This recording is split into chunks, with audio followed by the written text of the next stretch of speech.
दोस्तों, आज मैं आया हूँ आपके सामने एक नया अपडेट लेकर, जो कि सैनिक से ही जुड़ा हुआ है और किसी भी देश का जो सेना है उससे जुड़ा हुआ है।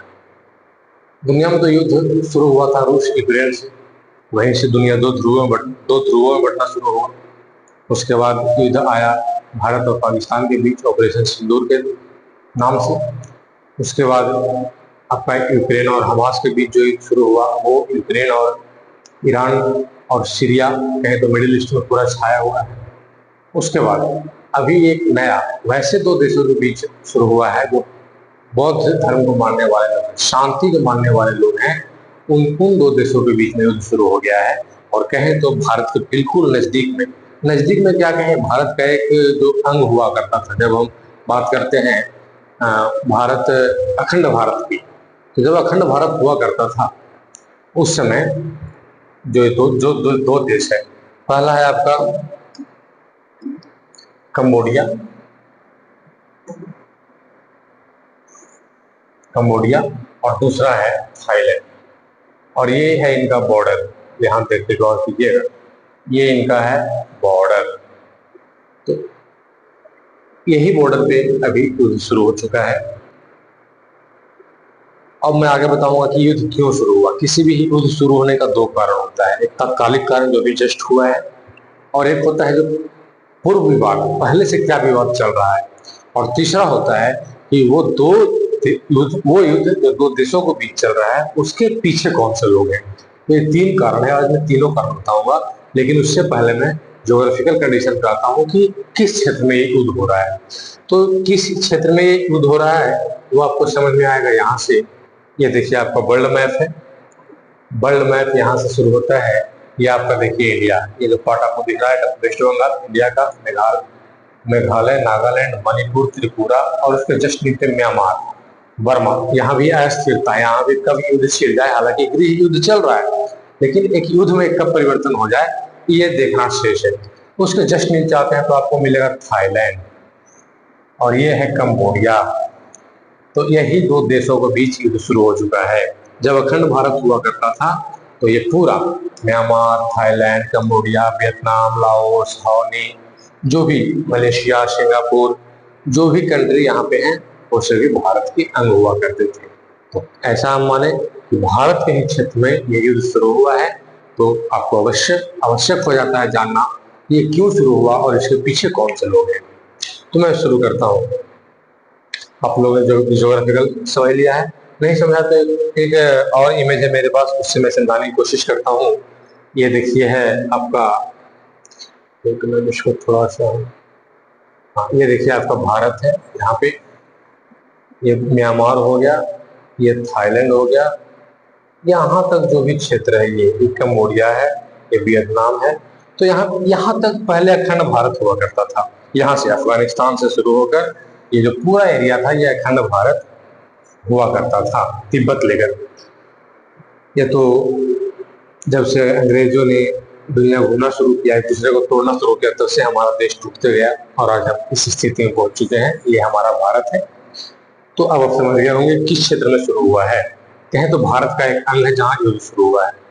अब हम आते हैं कारण पे, कौन सा ऐसा कारण है जिसके कारण युद्ध शुरू हुआ। तो तीन कारण है, पहला, दूसरा और तीसरा। पहला है तत्कालिक कारण। जब हम बात करते हैं प्रथम विश्व युद्ध या द्वितीय विश्व युद्ध, तो उसमें एक टॉपिक पढ़ने का आता है, क्वेश्चन आता है कि तात्कालिक कारण क्या था, करेंट रीजन क्या था युद्ध शुरू होने का। और दूसरा होता है पूर्व विवाद, और तीसरा होता है पर्दे के पीछे कौन लोग हैं। पर्दे के पीछे कौन लोग हैं। जब हम बात करते हैं विश्व युद्ध की, तो प्रथम विश्व युद्ध हो या द्वितीय विश्व युद्ध हो, कोई भी विश्व युद्ध एक दिन में शुरू नहीं हुआ, एक साल में शुरू नहीं हुआ था। जब आप पढ़ाई करेंगे, स्टडी करेंगे उसके बारे में, तो आपको पता चलेगा कि 5 साल 10 साल पहले से ही यूरोपियन देशों का गुट बनना शुरू हो गया था। एक दूसरे ने सेना बढ़ाना शुरू किया था, अपने इक्विपमेंट को डेवलप किया था, तब जाके युद्ध शुरू हुआ है लास्ट मोमेंट में। वही समस्या आज देखने को मिली है। तो अब आज हम तत्काल बात करते हैं जो हमारा म्यांमार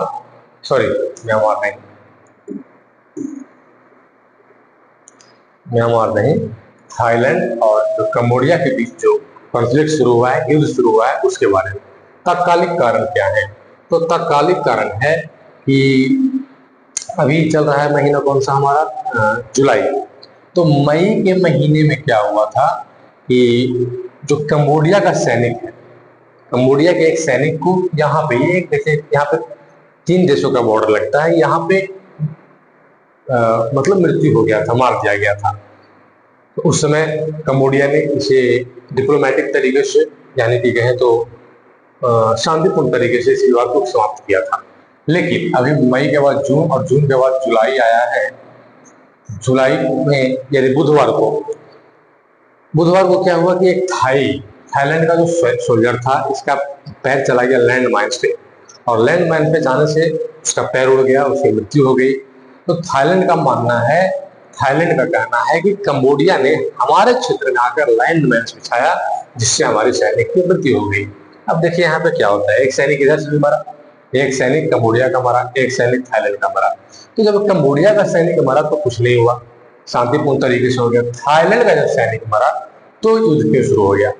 तो ये दोनों देशों में काफी अंतर है सैन्य क्षेत्र में, सैनिक मामले में बहुत ज्यादा। कंबोडिया के अपेक्षा कहें तो 4 गुना 5 गुना मजबूत सेना है थाईलैंड के पास। तो जिसकी सेना मजबूत होती है वो नहीं बर्दाश्त करता है। जैसे आप देखते हैं भारत पाकिस्तान के बीच इधर कुछ विगत वर्षों में भारत के अंदर कुछ भी यदि हल्का सा भी आतंकवादी घटना होती है तो पाकिस्तान पर अटैक कर दिया जाता है। और ये एक सही रणनीति भी है, क्योंकि हम इतनी बड़ी सेना बनाए क्यों है। तो थाईलैंड का और कंबोडिया के बीच भी वही सेम है। थाईलैंड के पास मजबूत सेना है तो ये क्यों बर्दाश्त करेगा, ये नहीं बर्दाश्त किया और फाइनली जाकर के क्या कर दिया, अटैक कर दिया है, जिसके कारण युद्ध शुरू हो गया। तो ये तो हो गया बीते 2 महीनों की जो बात है, कौन कौन सी घटना हुई। मई में मारा गया कंबोडिया का सैनिक और जुलाई में मारा गया थाईलैंड का सैनिक, रीजन जो भी हो, ये हो गया तत्कालिक कारण। अब आते हैं पूर्व विवाद में। पूर्व विवाद क्या है? तो पूर्व विवाद है आपका कि जैसे भारत और पाकिस्तान, या भारत कहें तो 1947 के पहले इंग्लैंड का उपनिवेश था, उसी तरह थाईलैंड और कंबोडिया ये उपनिवेश था फ्रांस का,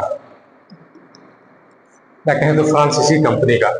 1907 ईस्वी में फ्रांसीसी कंपनी, जैसे 1947 में इंडिया से इंग्लैंड अंग्रेज वापस गए, ब्रिटेन कंपनी वापस गया, ईस्ट इंडिया कंपनी वापस गई, उसी तरह 1907 से फ्रांस, थाईलैंड और कंबोडिया, वियतनाम इस क्षेत्रों से क्या हो गया, वापस जाने लगा।